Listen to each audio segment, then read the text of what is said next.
Eu vou ter que ficar até 1 minuto com o olho aberto. Então, agora. Depois que ela conversou com o delegado, o que será? Você vai entender na nossa reportagem. Põe no ar. Gente, é uma das seis. Santos Pereira foi encontrada, está na rua de novo. dando alguns minutos, olha meu Deus. Pode ter sido liberada tão rápido. Investigações em outro país. Tainara Carolina Sância, da Argentina, entrou para a lista de difusão vermelha da Interpol. Já tá pouco.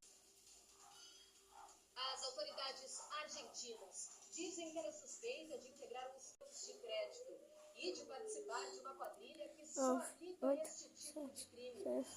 Para a Polícia Internacional, é uma questão de honra colocá-la atrás das grades. 1 minuto, tchau.